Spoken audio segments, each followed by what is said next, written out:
Our next speaker, so we're going to have 6 more short contributions, 2 before coffee and, 8. 2 before coffee and 6 after. So 2 more short contributions about the applications of AI. Okay. And the first one is by Dmitry Kostunin. And where's Dmitry? Yep. You were my table partner last night.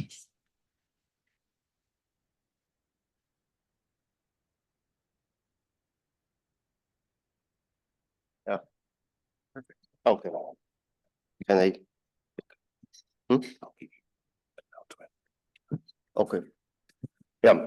Thanks for the invitation and thanks for the great introduction to AI. So now let's come back to our ground and yeah, I would like to present some interesting exercise we did with my high performance computing friends and friends from industry. So we just try to leverage LLMs, very common phrase. Yeah, to astrophysics. So yeah, I work for a Cherenkov Telescope Observatory, which is being built in Chile and at La Palma. So it's a very high energy gamma ray. So it consists of this big mirror telescopes with PMT's cameras. And yeah, so here one can see structure of actually data acquisition, data processing, and data analysis workflow. So it's a modern observatory, so we just try to take into account all the experience from before, and I guess this kind of scheme is very familiar to you, so I will not pay too much attention to this. Yeah, okay, so let's come directly to an AI. So of course, many of you heard about this AI agents, and so first of all, let's just define. So I just read the definition from ChatGPT itself, how it defines itself, or its derivatives. Yeah, that's an AI agent is an autonomous entity that perceives its environment through sensors, processes the information, take action to achieve specific goals or objectives. So it's designed to exhibit intelligent behavior. And AI agents can learn from experience, adapt to new situations, and make decisions based on their observations and programming knowledge. So they can exist as a software programs, physical robots, and operate using algorithms and models. That's example, reasoning, problem solving, and interaction with their environment. So it's very general, very rich definition of AI agent, and one can actually invent an infinite number of applications to astronomy, like obviously telescope control, like Copilot for an operators, of course. Task related to monitoring, alarms reporting, and yeah, the most complicated task of data analysis and observational proposal processing, which is now done primarily by humans. So it's really, I would say, automated to a very basic extent. Okay, so now let's just break down this definition into main parts. So now I'm trying to break it down. So, okay, first of all, yeah, the most inspiring one. So this is exhibit intelligent behavior. Okay, so I mean, we heard in previous lecture a lot about the intelligence. What we have by now, maybe one reasoning can be kind of called intelligent behavior. The second point is that it learns from experiences. Okay, so experience means kind of validation of any activity against some input data, yeah? And in principle, in our case, we can, simply do this because we have real data, synthetic data, so we can ask our agent to generate some comments and actually validate this against the data. And make decisions, of course, I mean, maybe good for us that it's not like really fully autonomous, so we still can trigger model to call any functions, like actually already implemented in ChatGPT, if you know that it has so-called function calling. Okay, and so here on the frame, sorry, on the right side of the slides, I made a kind of sketch how we can actually encode these 3 factors in our agent. Yeah, we have a user like ourselves, astronomers, a model, LLMs, literally, which receives some context and has some, like, let's say, embedding some internal knowledge, and then it goes to a second part of the scheme, so validation. So we should have some kind of framework on which we can run a comments written by the model, and then we can validate this against data, produce results, and somehow understand whether this result is valid or not, and go into this loop again and again. literally how we do when we program a code. Yeah, so we just let's go into C times. So we written a program, we compile it, we fail, so and we just repeat the operation. Okay, yeah. So let's come back to my initial diagram. So yeah, so we decided just to test this on a very low level. So control array control and data acquisition software, as well as a very end user part. So the software called GammaPy. So we try to actually apply LLMs both to a low level and to high level. Why? Because we just kind of have some expertise in this. So it's not like by any other deep reasons. Yeah, we selected these two applications. Yeah. So first of all, to explain so how it looks like. So it's a very complex system. So array control data acquisition of CTO. So it's a monster with different languages, with middleware from ARMA Common Software. So we try to took the state of art technologies and the existing software to build this. Okay, so which part to select from this framework? So we decided to take array configuration system. So it's a really lightweight Python component based on a very modern framework technology stack. And but the main feature, so on the one hand, is very simple. On the other hand, it's actually connected to all control and data acquisition subsystems, to telescope, and to all auxiliary instruments. And it's so the main task is to provide the data, but the main challenge of integration of this component into workflow for subsystems, for telescopes, is they must define JSON or Pydantic schemas, and of course maintain them. So it's clear task for ChatGPT, for example, or LLMs, because I mean they know all of these technologies. So JSON is very simple but very strict, and so yeah, we can simply try to generate something. Yeah, and we did so. So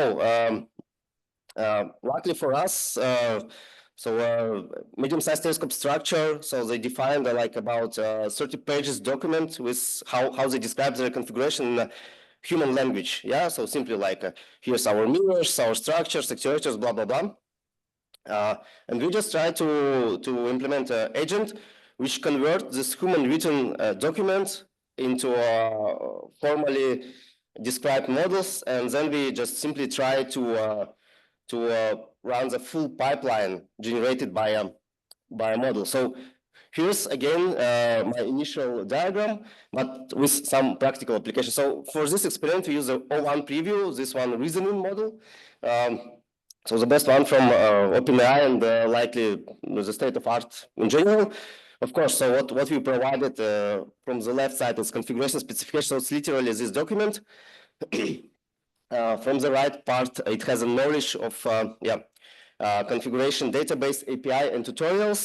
And so we try to literally produce, like I call this MST-CDB-Py, so the Python program, which both includes formal description of the models as well as interaction with the configuration database. So this exercise consists of two steps. So first one, we just provided a LaTeX source of this document, and so P, it's a prompt. So I will not repeat this. So we just provided a prompt. We provided a text, and then we asked to generate the Pydantic models. And second step was asked to compare Pydantic models generated by LLMs against JSON data produced by humans. So there was a human who produced the data based on this document, encoded this into JSON strings, while a model given Python models. And surprisingly for us, so they're in a very good agreement. So 90% of models are corresponds to what produced by humans. Of course, it's a good both for humans and for LLMs. So the people producing models were very accurate and read the document carefully. There are some small discrepancies. We checked everything by hand, like the models which were being agreed with each other, and the discrepant, and indeed sometimes it found some things which may be improved in the JSON model. So it's already kind of, so we provided a feedback to our colleagues, say, yeah, look, you have some discrepancy in your implementation against this document. Yeah, check this one more time. What is the source of truth in this sense?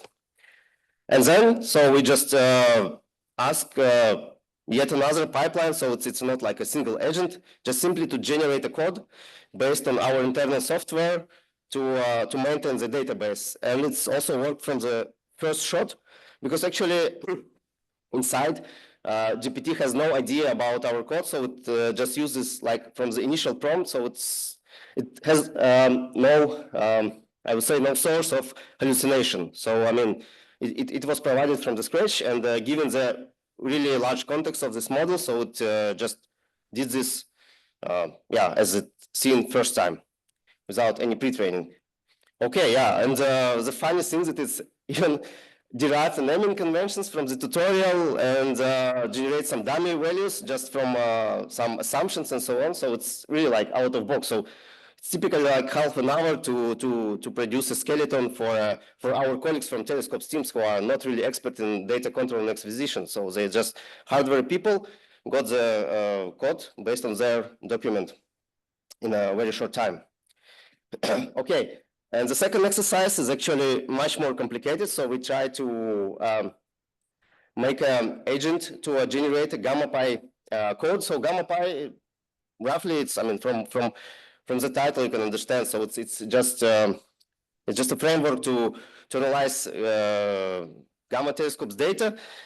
And if anybody tries to generate a code via ChatGPT, so it will fail all the time, because it has incompatible versions in training data sets, and statistically it might generate a wrong method, maybe proper methods, or mix between versions. So it's fully random.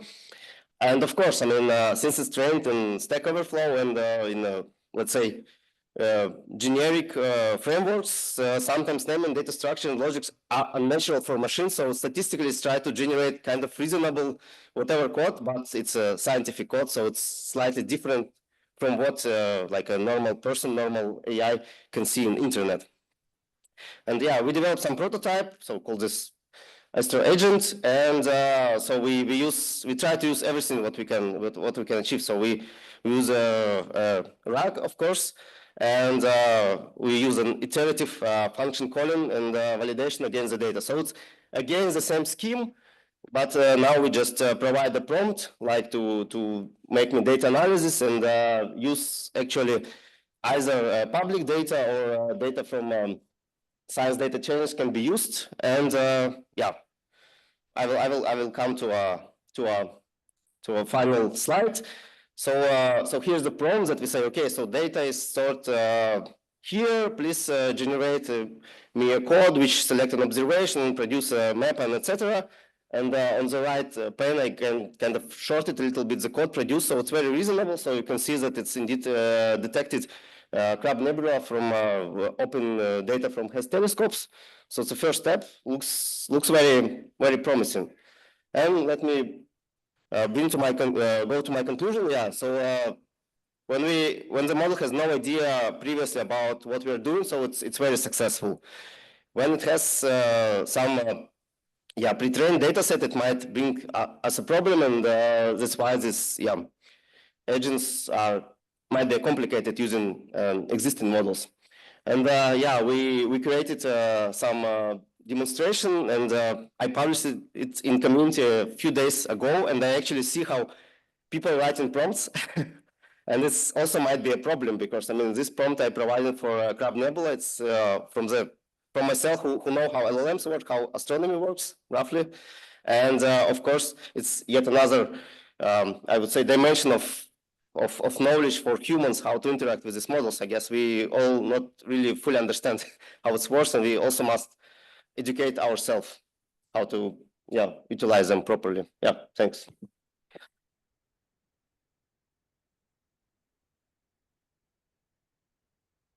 Thank you, Dimitri. Any questions from upstairs? No questions from upstairs. Any questions from Zoom? Any questions from the room? Let me ask you a question. So have you thought about, and you mentioned this was a prototype, what needs to be done to make this official? And the other question I would have related to that is, how much would it be to apply to another wavelength regime? because you depend on gamma pi. Is that the only really important input?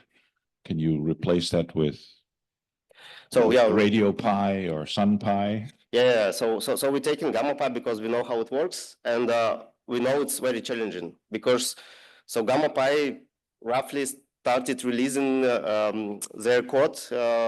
I would say the same time when GPT being trained, and the trained data set really mixed for. I mean, because actually one of the problems of LLMs, not mentioned in the previous talk, that they have no idea about the time. So it's really hard to say them like what was before, what was after. So everything's kind of mixed.